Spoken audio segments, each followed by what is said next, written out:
We are excited to be joined by our next guest from his home in Atlanta from the hit FX show Snowfall, Isaiah John. How you doing out there? You okay? The family's okay? Everything's fine? Hey, everyone's good. Just staying quarantined, keeping our distance, our 6 feet. Now you're in Atlanta. Had you previously planned to be in Atlanta?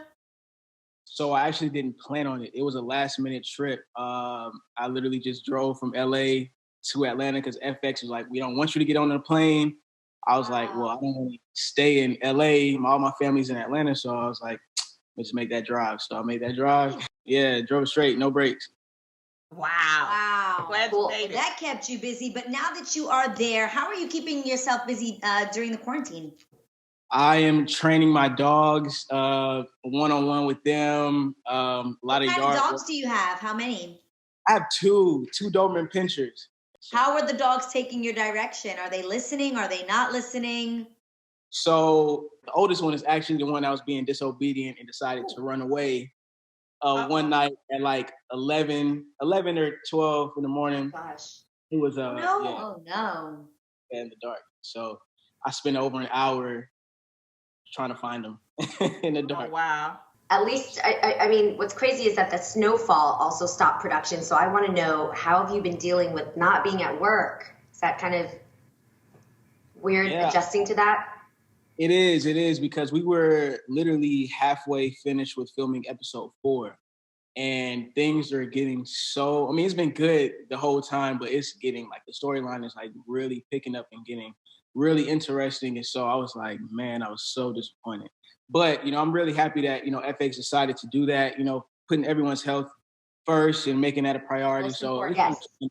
But just as a creative and as an actor, I'm like, the story's getting so good. Yeah, right.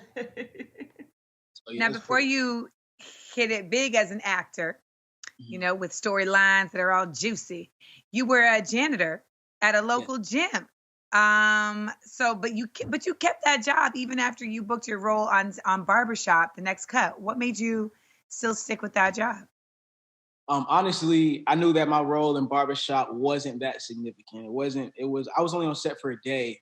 And so in my mind, I'm like, okay, I filmed for a day. I make a quick $900. I can't live off of this. So, I'm going to keep my job. But honestly, I liked the job. It wasn't bad to me. It was pretty simple.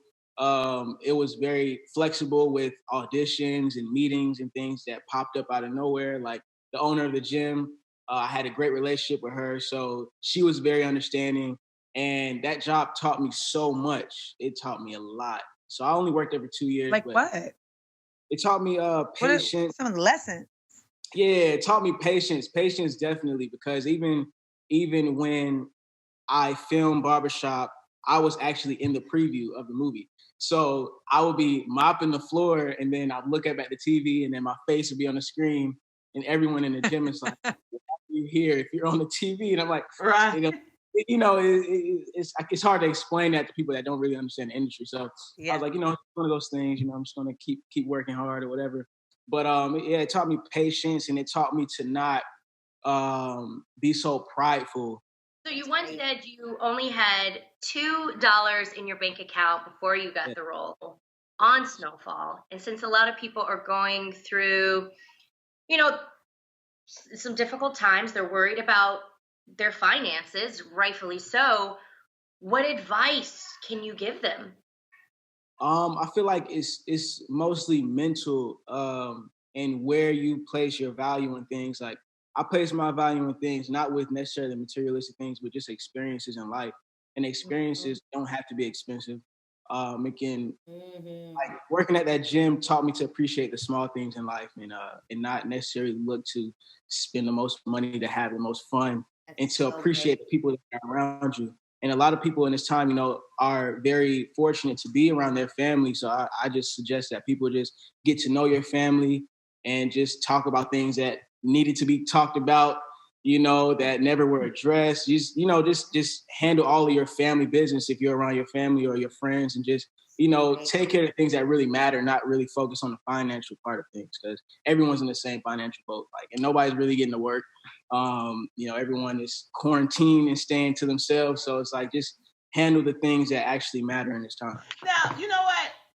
I love your show, Snowfall. And I remember actually going to the premiere of it here in the Hollywood. It was created and directed by the late, great John Singleton, who we love and we miss. You have a ton of memories about him. Tell me one good one. All right. So, going from Atlanta to LA, I didn't really know much about LA culture or Hollywood or LA in general.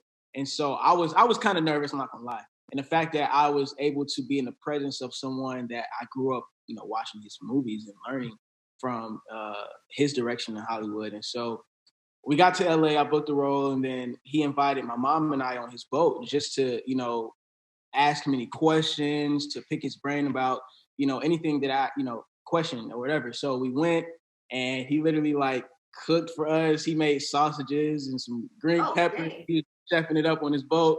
And we were just there just talking. Nice.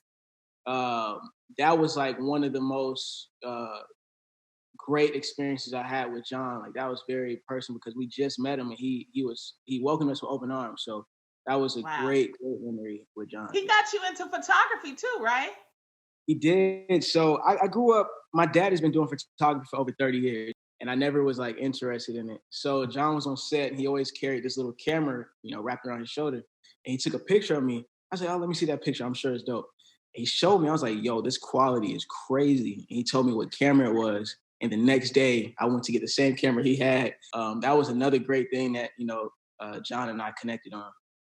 Wow. That's so dope. And you'll have those memories and the actual pictures forever. And that's so dope. I actually heard that you didn't want to audition at first for your role on Snowfall. Why?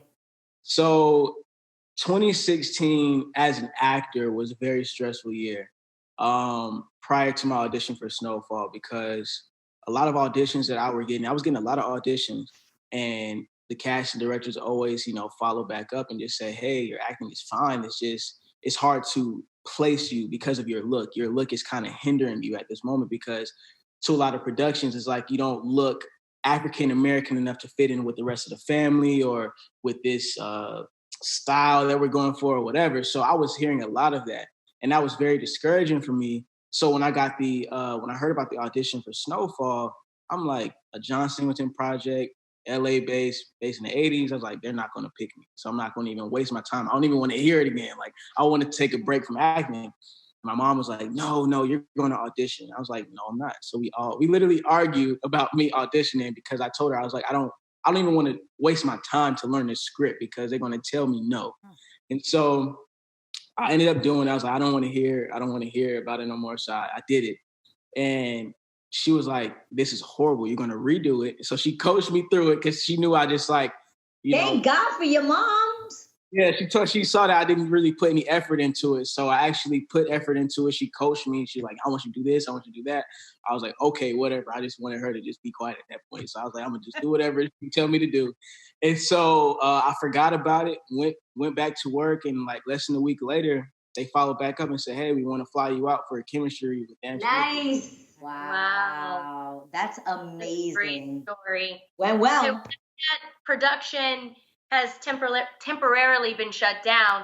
We hear that you don't know what to do with your hair. You have to figure it out. Wait, I was just gonna say, Isaiah, your hair looks so dope. It looks like conditioned, and it's like, I don't know if you got ready for us here, but it looks fly. Thank you. No, this is it every day. I mean, I really want to get it braided because I'm tired of doing it every morning.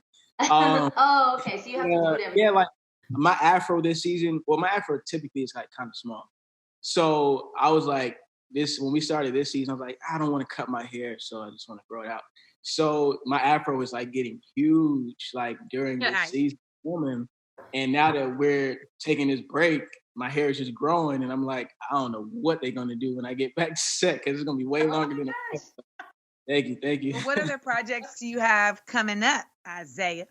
So I have a Netflix movie coming up called All Day and a Night, and it's written and directed by Joe Robert Cole. He was one of the co-writers for Black Panther.